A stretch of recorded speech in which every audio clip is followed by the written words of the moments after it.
saya menerima laporan dari jamaah, terutama ibu-ibu. Di rumahnya selalu merasa ada sesuatu berantakan, selalu ada masalah. Sama suaminya ada masalah, sama orang tuanya ada masalah, sama anaknya ada masalah, sama tetangga pun ada masalah. Dan dia berusaha semaksimal mungkin menjaga diri dan melindungi dari bermacam masalah, tapi tetap ada saja. Atau dalam dirinya sendiri merasa tidak tenang, ada was-was, merasa ada tergoda, ada gangguan, ada makhluk halus, ada bermacam-macam. Kira-kira apa obatnya untuk menyelesaikan masalah? Saya berikan, dan ini obat insya Allah bermanfaat untuk semua. Tidak usah panggil tukang dukun, tidak usah panggil siapa-siapa. Anda sendiri laksanakan. Akan Allah subhanahu wa ta'ala merubahkan rumah kita insya Allah menjadi tenang, adem, enak. Yang pertama,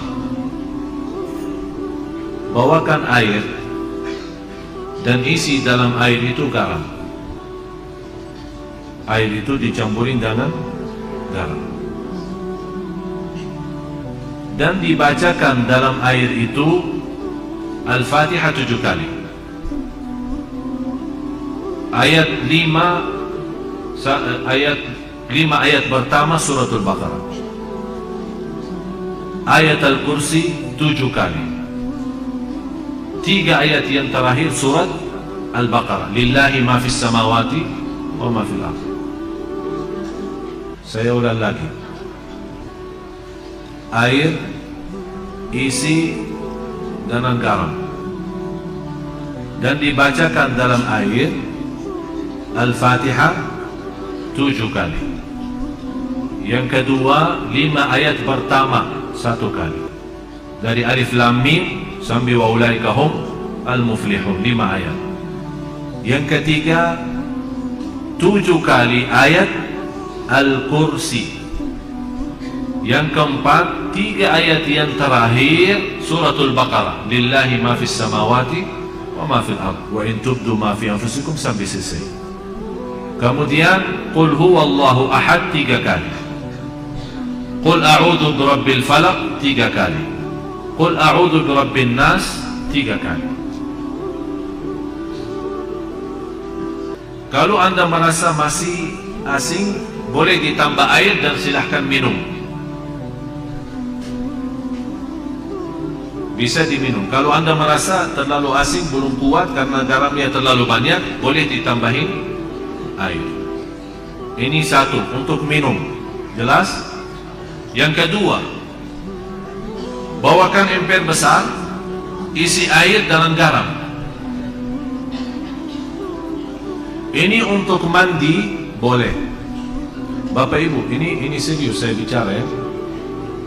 Insya Allah Anda coba.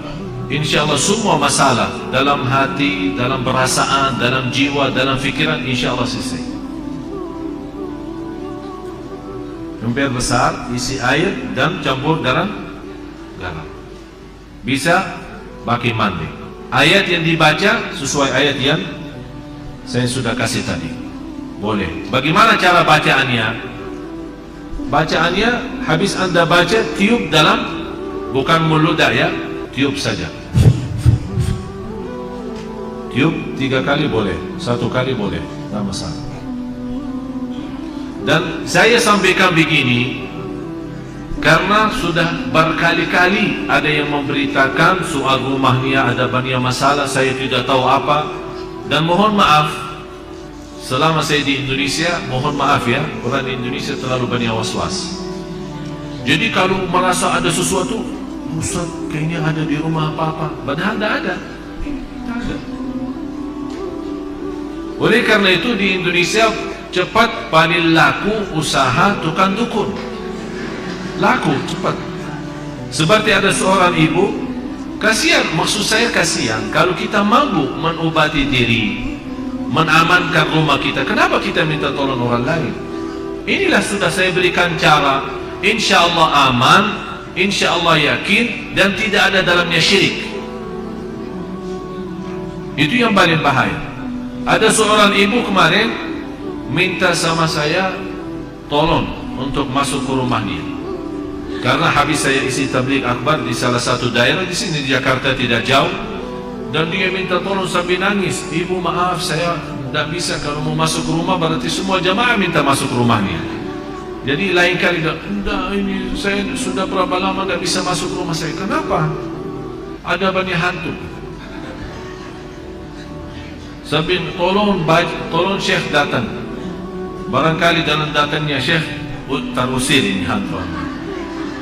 Ini juga masalah sebenarnya. Ucapan hal seperti ini memiliki keyakinan kalau seorang syekh datang hantu bisa terusir, itu sudah punya pikiran salah.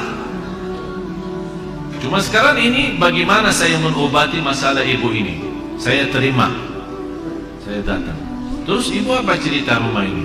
Ceritanya saya pernah didatangi seorang kiai, katanya tapi begitu dia masuk ke rumah, dia langsung berkata, "Bu, di rumah kamu ada banyak hantu." Mulai dari situ saya takut. Jadi saya minta tolong para kiai lain, tidak ada yang mau datang ke rumah saya. Malah saya bertambah takut. Akhirnya ada seorang dukun yang mau bantu, tapi dengan syarat dia mau membacakan apa, saya tidak tahu mau baca apa. Setiap satu ekor jin keluar 250. Setuju ibu itu? Oh boleh, tapi saya cuma ada 500. Udah, saya bantulah. Saya masuk dulu, saya melihat berapa ekor ada. Masuk tukang ini apa namanya, dukun itu habis baca-baca apa, alhamdulillah ibu tidak banyak, cuma 5 aja. Jadi saya baca-baca, keluarin 2, karena ibu mampu bayar 500. Kalau nanti ibu sudah sanggup lunasin lagi, nanti saya datang lagi usir yang tersisa. Dan kasihan ibu percaya. Sampai sekarang dah mau masuk ke rumahnya, sampai saya ketemu dan disuruh saya masuk. Jadi ibu sekarang yang tersisa cuma 3 ya. Karena katanya 5 kan, yang terusir 2, tinggal 3. Terus ibu membayar ke saya berapa? Tidak apa-apa, saya ikhlasin, tapi yang penting bantulah. Udah begini aja, saya masuk, ibu tunggu di luar. Kalau dengar suara saya berteriak, berarti saya lagi berantem sama mereka. Terus saya masuk. Begitu saya masuk ke rumah, saya panggil ibu sini. Baru masuk ya, saya jujur saja tidak lihat apa-apa. Bu, saya sudah periksa rumahnya, aman. Terima kasih Syekh. Berarti aman sekarang, tidur.